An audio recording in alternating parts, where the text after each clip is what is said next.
कृषि कानून पर अब तक का सबसे बड़ा इंटरव्यू। राकेश टिकैत ने 45 दिन बाद ही क्यों लिया यू टर्न।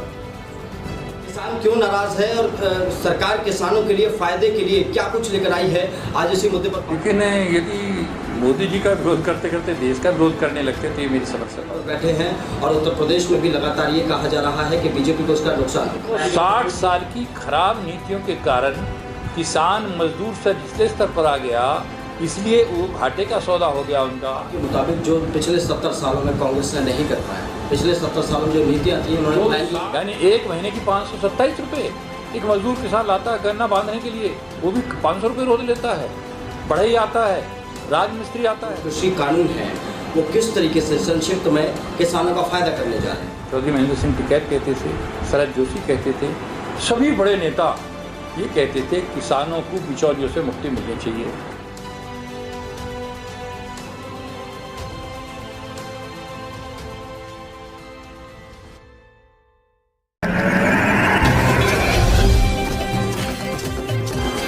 नमस्कार, आइन भारत देख रहे हैं आप और आपके साथ मैं हूं नकुल चतुर्वेदी।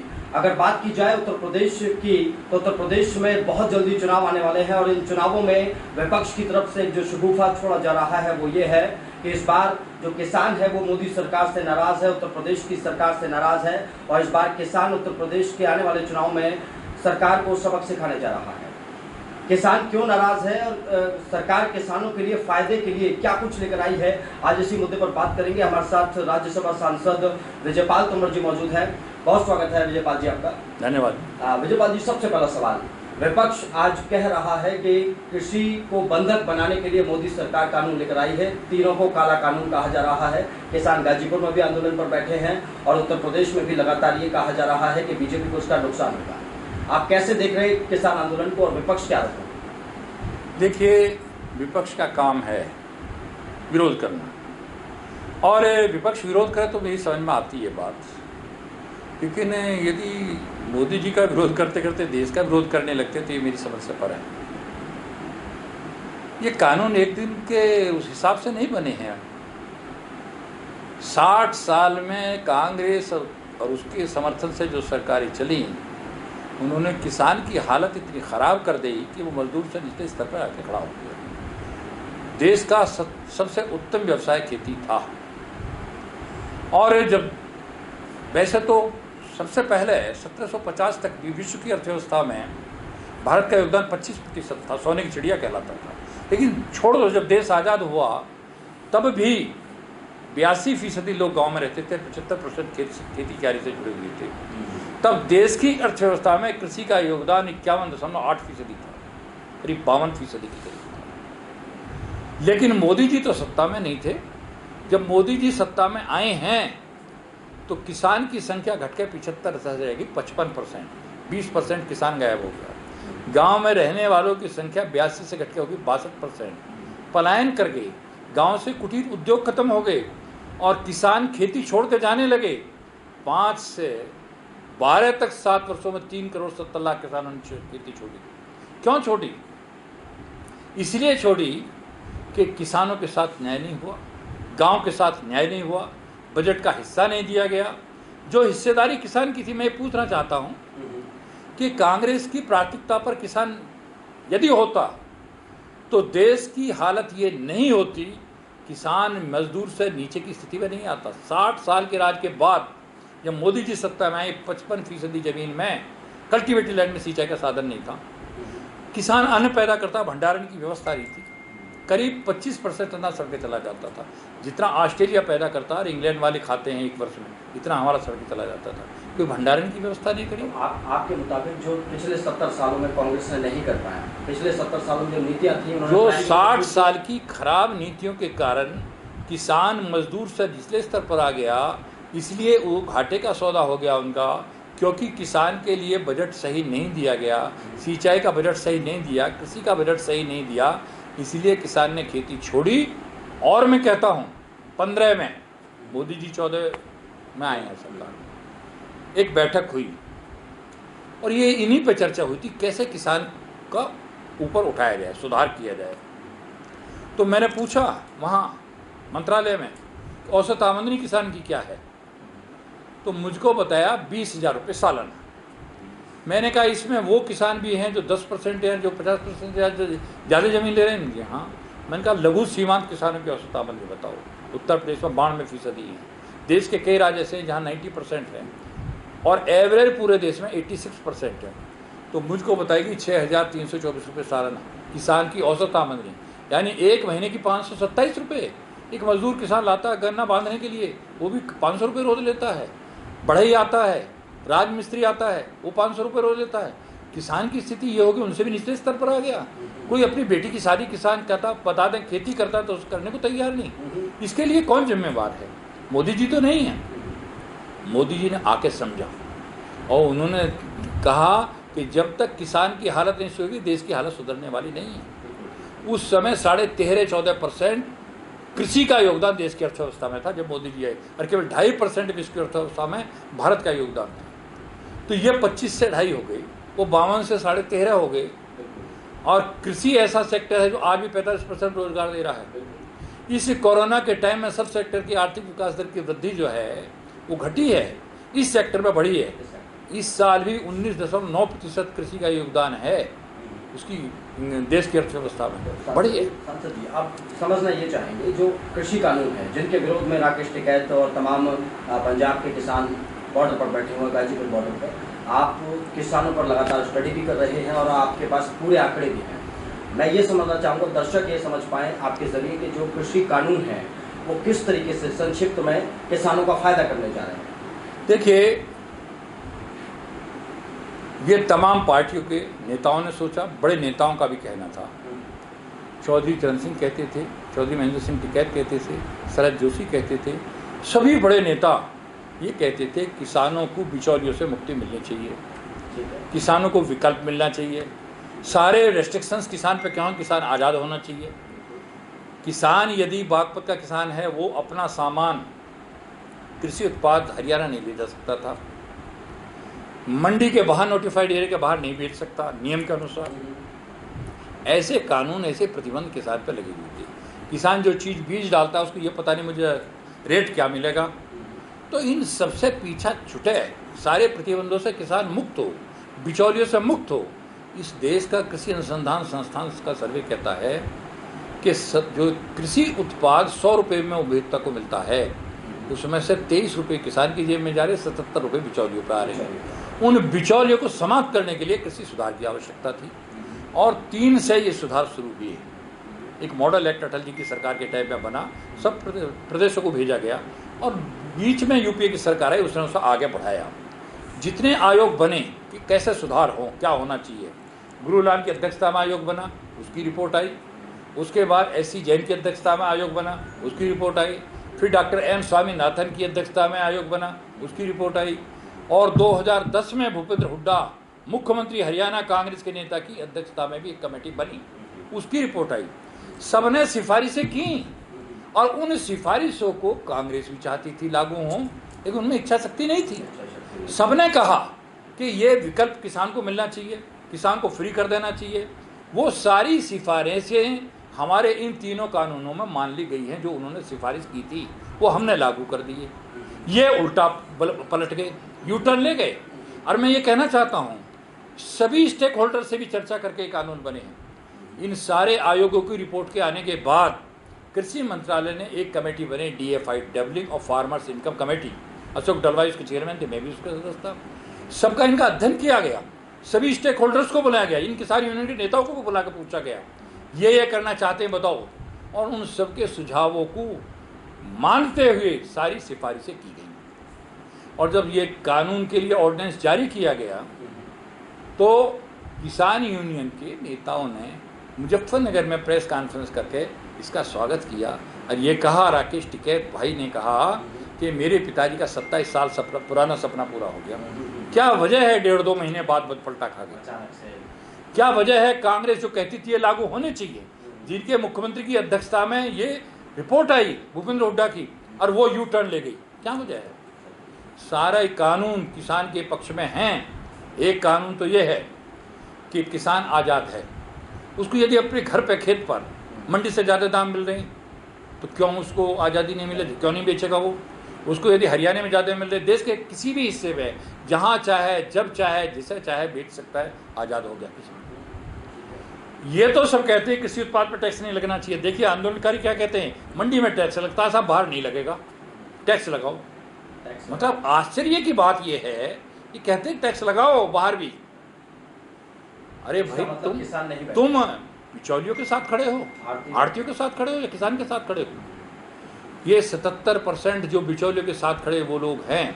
दूसरा कानून क्या है, फार्म कॉन्ट्रैक्ट फार्मिंग एक्ट। हमने कॉन्ट्रैक्ट फार्मिंग एक्ट बनाया है और 2 उदाहरण भी दूंगा। प्रतापपुर है, यहीं मोहकमपुर में एक चिप्स का प्लांट लगा हुआ है, अनिल और संजीत ने लगा रखा, 8 साल पहले लगा था। जब 3 रुपये किलो आलू था, जिन किसानों से मौखिक कॉन्ट्रैक्ट किया था उनको 28 रुपये किलो का रेट दे देते, अब उनका 31 रुपये किलो का कॉन्ट्रैक्ट है उन किसानों से मौखिक में। किसान को बीज डालते टाइम ये पता चल जाएगा ये कॉन्ट्रैक्ट है। और व्यापारी के साथ कॉन्ट्रैक्ट में यदि मार्केट का रेट ज़्यादा हो गया, किसान ने बदलना चाहा तो किसान जब चाहे छोड़ दे, कोई उस पर जुर्माना नहीं है। जो उनने कुछ एडवांस लिया बीज को वही वापस करेगा, ब्याज भी देने की जरूरत है। लेकिन यदि व्यापारी छोड़ेगा 1.5 गुनी पेनल्टी, 5 लाख तक का जुर्माना है। सारा किसान के पक्ष में है। बाजार में रेट ज़्यादा होगा तो किसान को उसका भी बोनस मिलेगा और जब चाहे छोड़ सकता है।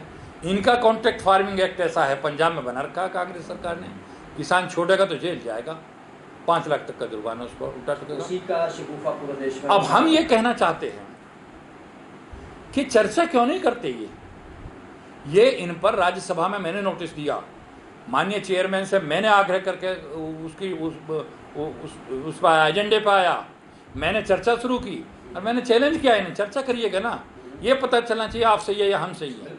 एक एक क्लॉज पे चर्चा हो, एक भी क्लॉज ऐसी नहीं है तीनों कानूनों में जो किसान विरोधी हो, सब की सब किसानों के पक्ष में हैं। अब ये कहते हैं मंडी समाप्त हो जाएंगी। अरे भाई विकल्प दिया है हमने, मंडी समाप्त नहीं करी है। नंबर 2, ये कहते हैं एमएसपी खत्म हो जाएगी। भाई एमएसपी कैसे खत्म हो जाएगी? तुम्हारे टाइम में, हम बता रहे हैं, तुम्हारे टाइम में 3,350 करोड़ की गेहूं खरीद हुई थी, इतने करोड़ रुपए खरीदी थी 13-14 में। हमने 85,500 करोड़ की खरीदी अभी इस साल। तुम्हारे टाइम में धान की खरीद 61,000 करोड़ की कर दी, हमने 1,63,000 करोड़ से ज़्यादा की कर दी। तुम कह रहे हो खत्म हो जाएगी। तुमने 650 करोड़ का कुल दलहन खरीदा था, हम उसे 63,000 करोड़ से ऊपर का दलहन खरीद लिया। तुमने 1450 करोड़ का तिलहन खरीदा था, हमने उसे 27,500 करोड़ से ऊपर का खरीद लिया। हम तुमसे ज़्यादा खरीदे। आप लोगों ने ऐसी व्यवस्थाएं बनाई, हमने लागत का 1.5 गुना भी दिया और किसान को ज़्यादा खरीदारी भी करने का काम करें। हम पे आरोप लगा रहे खरीदोगे, उनके पास कुछ है नहीं, ये बताने के लिए कानून में ये खामी है, क्योंकि कानून 100% किसानों के पक्ष में है और ये आवश्यक था, क्योंकि किसान की हालत खराब थी। दुनिया में भारत की आबादी 18% है दुनिया की, 11% पशु भारत के पास है। इन सबका भरण पोषण भी करना, और ज़मीन किसानों के पास 2.4% है, पानी 4.2% है। इस कम ज़मीन कम पानी से हम कैसे किसानों को संपन्न और समृद्धशाली बनाएं? तो मोदी जी का है ये, इसीलिए उन्होंने ये कानून बनाए हैं कि छोटी जोत बढ़ रही है, प्रोडक्शन बढ़ने के साथ साथ प्रॉफिटेबल भी हो। किसान के द्वार पर वहाँ पर भंडारण की व्यवस्था हो, प्रोसेसिंग के प्लांट लगें, किसान के बच्चे रोजगार के लिए भागे नहीं फिरें। एफपीओ बनाकर वो अपना कस्टम हायर सेंटर खोल सकते हैं, एफपीओ बना करके प्रोसेसिंग प्लांट लगा सकते हैं, वहाँ पर भंडारण की व्यवस्था कर सकते हैं और एक्सपोर्ट तक कर सकते हैं। एक गेहूँ 20 रुपये किलो, आशीर्वाद आटा 35-40 रुपये किलो, दलिया बहुत अच्छा ब्रांडेड बन गया तो 50 रुपये किलो। कोई भी चीज़ लो, आंवला लो, सब लो, तो बीज को उसी स्थान पर प्रोसेसिंग हो, भंडारण के साथ साथ प्रोसेसिंग और ब्रांडिंग करके मार्केटिंग हो। ये कम ज़मीन में ज़्यादा इनकम कैसे हो, ये काम इन कानूनों के द्वारा ही संभव है, जो अब से पहले नहीं किए। मैं आखिरी सवाल पूछना चाहूँगा, जब आपने इनकम की बात की है, मोदी जी लगातार अपने हर भाषण में कहते आए हैं कि 2022 तक हमें किसानों की आय दोगुनी करनी है। आपने बताया कि किस तरीके से आय दोगुनी करने के लिए आप लोग काम कर रहे हैं। आपने खरीद का जिक्र किया कि हमने ज़्यादा खरीदा, आपने बताया कि हम भंडारण की व्यवस्था कर रहे हैं। तो क्या 2022 आते आते हम दोगुनी के करीब किसानों की आय को पहुँचते हुए देख पा रहे हैं? देखिए, मैं ये कहता हूँ दोगुनी नहीं, ये कानून लागू हों 1 साल में 6 गुनी हो जाएगी। उदाहरण देना चाहता हूँ, मैं कोरोना के टाइम में गिलावट से चला, धोरानी के पास एक खेत पर गाड़ी में लौकी थी, वहाँ 10 रुपये की 3 और 4 किलो लौकी दे रहे थे। गए राजनगर एक्सटेंशन में 25 रुपये किलो, दिल्ली गए 35 रुपये किलो। तो जो 77 रुपये का गैप हमारा अनुसंधान संस्थान बता रहा है बिचौलियों पे जा रहा है, किसान की जेब में तो 3 रुपये जा रहे हैं 1 किलो लौकी के, तो 27 रुपये तो और की जेब में जा रहे हैं। इसको समाप्त करने के लिए ये सब कानून कारगर हैं। और मैं ये फिर ये कह रहा हूँ, उदाहरण मैं दे रहा हूँ ना, ये रहा हल्दी पैदा करता 10-15 रुपये किलो जाती थी शानी में भारत भूषण।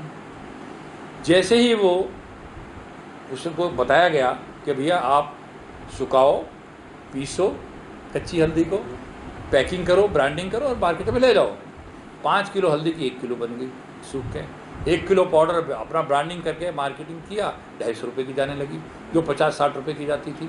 तो ये काम है। आंवला 10 रुपये किलो, कैंडी बन गई 250 रुपये किलो। ये सब है। और कम ज़मीन में डाइवर्सिफिकेशन भी करना है, जैसे नर्सरी। एक आंवले का पेड़ मलियाबाद से 100 रुपये का आता, कम ज़मीन में नर्सरी तैयार की जा सकती है, बीज तैयार किए जा सकते हैं, मत्स्य पालन हो सकता है। 4-5 हज़ार का मधुमक्खी का डिब्बा आता है, 1 साल में रिटर्न वापस दे देता है। तो इस तरह से इनको बढ़ावा देने के लिए 1 लाख करोड़ का अलग से इंफ्रास्ट्रक्चर अभी कोरोना के टाइम में मोदी जी ने दिया, और अलग अलग 20,000 करोड़ मत्स्य पालन को दिए, 15,000 करोड़ डेयरिंग के लिए, 10,000 करोड़ जो प्रोसेसिंग की स्मॉल यूनिट्स बनेंगी उसके लिए, 4,000 करोड़ हर्बल प्लांट्स के लिए भी, सबके लिए अलग से किस तरह से वैल्यू एडिशन हो और डाइवर्सिफिकेशन हो। दुनिया में वैल्यू एडिशन फिलीपींस है, यूएस है, ब्राज़ील है, 70% तक है। हमारे देश में 6-7% है। यहाँ क्यों नहीं 50% हो सकता? 50% होगा, हमारे 1 के 6 बनेंगे नहीं बनेंगे।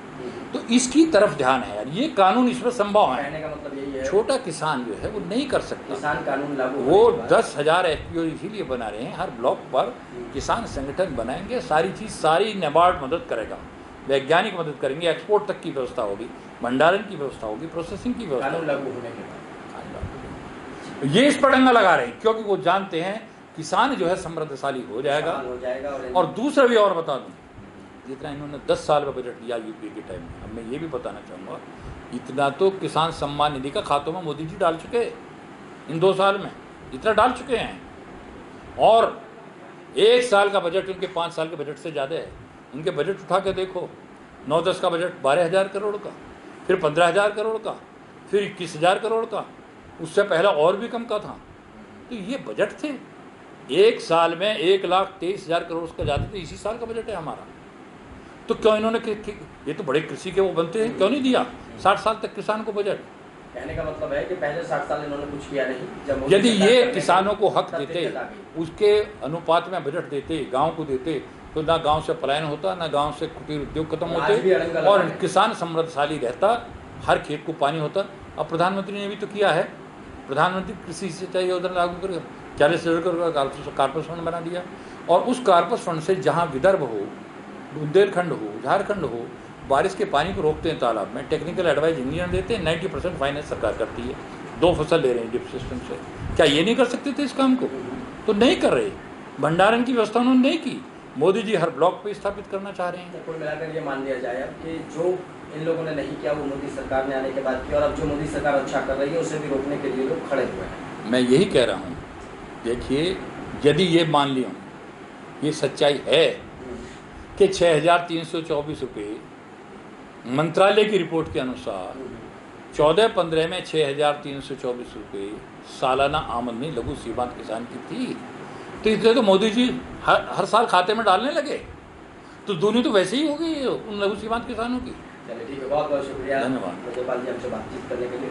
तो हमारे साथ थे सांसद विजयपाल तोमर जी, और लगातार किसानों के मुद्दों पर मुखर रहे हैं। किसानों के लिए जो कानून नरेंद्र मोदी सरकार की तरफ से लाए गए हैं वो किस तरीके से फ़ायदेमंद हैं, इसका जिक्र विजयपाल तोमर ने किया। उन्होंने बताया कि जब ये किसानों के लिए जो कानून आए हैं लागू किया जाएगा तो इसका फ़ायदा हर किसान को मिलेगा, और जिस दुगनी आय का जिक्र खुद प्रधानमंत्री नरेंद्र मोदी करते आए हैं वो दुगनी आय भी जल्दी होते हुए नजर आएगी। तो फिलहाल मेरे साथ इतना ही, लेकिन आप देखते रहिए एन भारत। कृषि कानून पर अब तक का सबसे बड़ा इंटरव्यू। राकेश टिकैत ने 45 दिन बाद ही क्यों लिया यू टर्न? किसान क्यों नाराज है और सरकार किसानों के लिए फायदे के लिए क्या कुछ लेकर आई है, आज इसी मुद्दे पर। लेकिन यदि मोदी जी का विरोध करते करते देश का विरोध करने लगते तो ये मेरी समस्या। बैठे हैं और उत्तर प्रदेश में भी लगातार ये कहा जा रहा है कि बीजेपी को उसका नुकसान है। 60 साल की खराब नीतियों के कारण किसान मजदूर से निचले स्तर पर आ गया, इसलिए वो घाटे का सौदा हो गया उनका। के मुताबिक जो पिछले 70 सालों में कांग्रेस ने नहीं कर पाया, पिछले 70 सालों में जो नीतियाँ थी उन्होंने यानी एक महीने की 527 रुपये एक मजदूर किसान लाता है गन्ना बांधने के लिए, वो भी 500 रुपये रोज लेता है। बढ़ई आता है, राजमिस्त्री आता है। कृषि कानून है वो किस तरीके से संक्षिप्त में किसानों का फायदा करने जा रहे हैं? चौधरी महेंद्र सिंह टिकैत कहते थे, शरद जोशी कहते थे, सभी बड़े नेता ये कहते थे किसानों को बिचौलियों से मुक्ति मिलनी चाहिए।